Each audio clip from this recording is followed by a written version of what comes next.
so much, Mr. Speaker.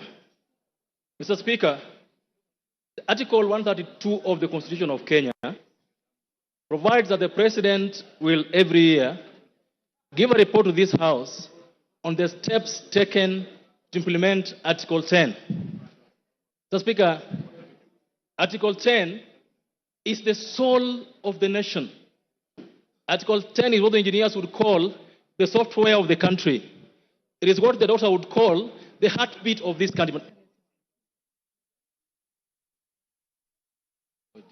Mr. Speaker, through Article 10, this country gave to itself how they want to be governed.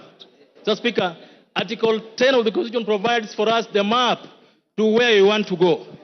Mr. Speaker, in the last 1.5 years, we've listened to and been treated to, Mr. Speaker, the Deputy President piercing with a sharp knife through the very heart of the nation, Mr. Speaker.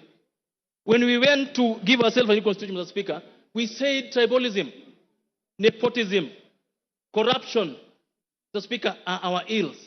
And we said that we will entrench Article 10 and ensure that going forward, we live as a country together, united, Mr. Speaker.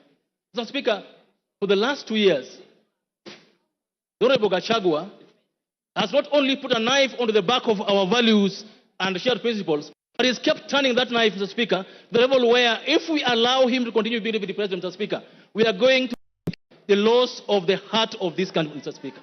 Mr. Speaker, the move of this motion, the Honorable Mutuse, read what appears in Article 10, Speaker.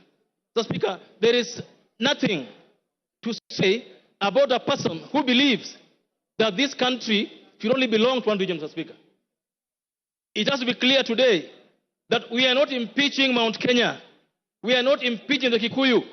We are impeaching an individual who has refused to follow the law every single day of his life.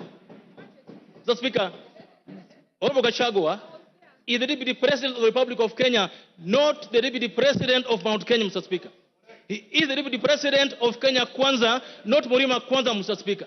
It has to be said today that if you are to build together, if you are to run a country that has shared values, shared principles, and shared prosperity, Mr. Speaker, all of us must believe that our leaders will live within the four corners of the law. Mr. Speaker, it is true, and it's been said by Kenyans, that we are all tribal. Of course, we all come from tribes. We also have our own tribal sentiments, Mr. Speaker. We all have our feelings about what should happen to our tribes, Mr. Speaker. Mr. Speaker, it's even been said that Kufa Dereva, Kufa Makanga.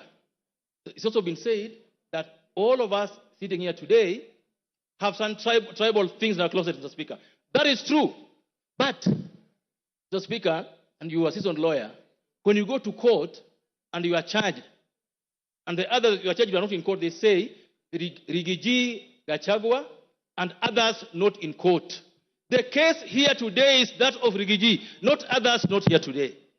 The case we're dealing with today is the case of Makanga, not Dereva, not passengers. So, Mr. Speaker, we have to deal with a person who believes that his job is to represent Mount Kenya.